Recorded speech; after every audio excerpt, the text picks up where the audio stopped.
మహాగణాధిపతే నమః. సదాశివసమారంభాం శంకరాచార్య మధ్యమాం అస్మదాచార్య పర్యంతాం వందే గురు పరంపరాం. శ్రీమాత్రే నమః.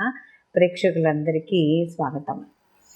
మాస ఫలితాలు 2024 సంవత్సరానికి సంబంధించి మనం ఏప్రిల్ నెల మాస ఫలితాలు తెలుసుకుందాం. అయితే మనకి ఈ నవగ్రహ సంచారాలను అనుసరించి ద్వాదశ రాశుల వారికి అసలు వీళ్ళకి శుభాశుభ ఫలితాలు ఏ విధంగా ఉంటాయనే విషయాన్ని తెలుసుకోబోయే ముందర అసలు ముందుగా ఈ మాసంలో చూసుకుంటే గ్రహస్థితి ఎలా ఉంది అని చూసుకుంటే మేషరాశిలో గురువు యొక్క సంచారము, అలాగే గురువుతో పాటు బుధుడి యొక్క సంచారం. బుధుడు వక్రీకరించి ఈయన అంటే మీనం వైపుకి ప్రయాణం చేయడం అనేది జరుగుతోంది.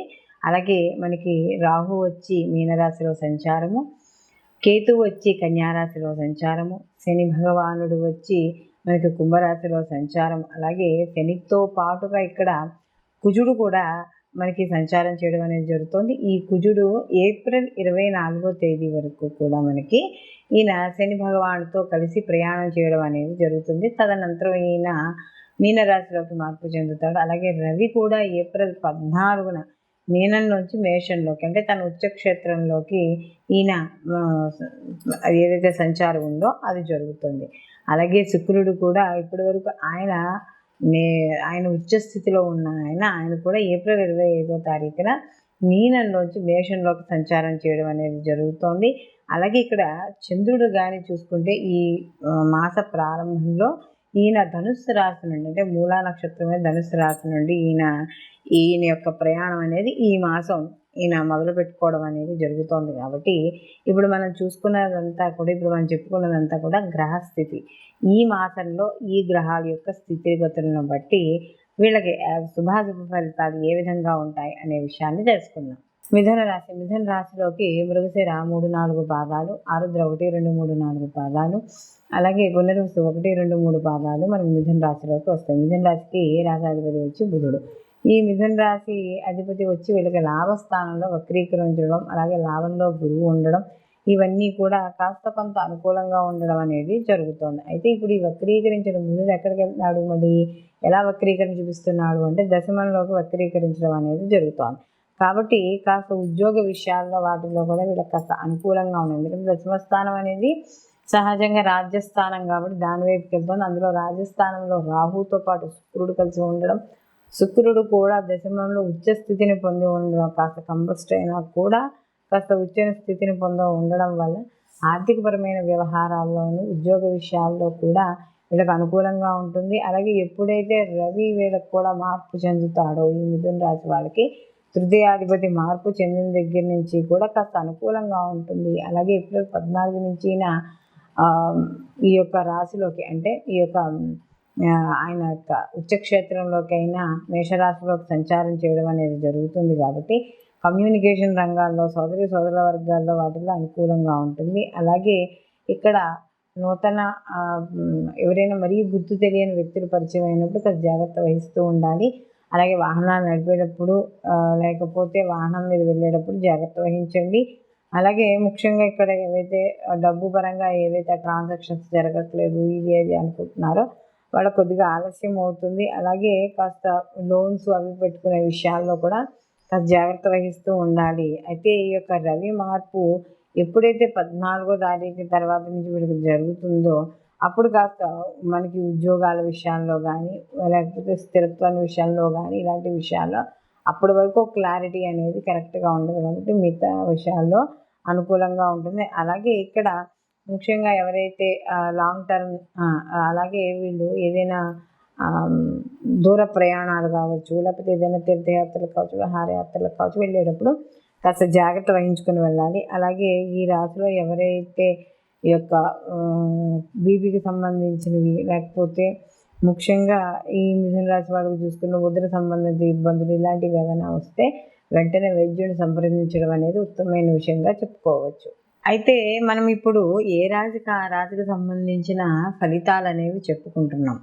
మనం ప్రతిసారి చెప్పుకున్నదే ఈ గోచార ఫలితాలతో పాటుగా జన్మజాతక ఫలితాలు కూడా ఎప్పుడు పరిశీలనలోకి తీసుకోవాలి అని. కారణం దేనికంటే ఒక్కోసారి గోచారంలో అంటే మన జన్మజాతకంలో ఉన్న గ్రహస్థితిలే మనకి గోచారంలో కూడా కనపడడం అనేది జరుగుతూ ఉంటుంది. అప్పుడు వాటి యొక్క తీవ్రత అంటే శుభగ్రహాల కానీ యొక్క కలయిక అయితే ఒక రకంగా ఉంటుంది వాడి స్థితిగతులను బట్టి. అలాగే ఆ యొక్క కలయిక అనేది ఏవైతే గ్రహాలు ఉన్న కలయిక కానీ ఏవైనా శత్రుగ్రహాలు అయ్యుంటే అదే స్థితిని పొందుంటే వాటి నుంచి వచ్చే ఫలితాలు వేరేగా ఉంటాయి. కాబట్టి ఈ శుభాశుభ ఫలితాలు ఏవైతే ఉన్నాయో వాటిని చూసుకోవాలనుకున్నప్పుడు కంపల్సరీగా ఈ గోచార ఫలితాలతో పాటుగా జన్మజాతక ఫలితాలు కూడా తెలుసుకోవాలి. తద్వారా వాటికి కావాల్సినవి ఏవైనా పరిహారాలు ఏమైనా ఉంటే అవి చేసుకుని మనం ముందుకు వెళ్ళడం ద్వారా మనం పనిలో సక్సెస్ అవుతాం. అయితే ఇక్కడ ఈ ప్రత్యేకంగా ఇప్పుడు మాత్రం మనం చూస్తున్నప్పుడు ఎలా ఉంటుందంటే కొన్ని గ్రహాలు కంబస్ట్ అయి ఉంటాయి, అంటే కలిసి ఉంటాయి. ఈ కలిసి ఉండడం వల్ల ఏమవుతుంది అంటే గోచార ఫలితాల్లో ఒక్కోసారి తీవ్రమైన మార్పులు రావడం అనేది జరుగుతుంది.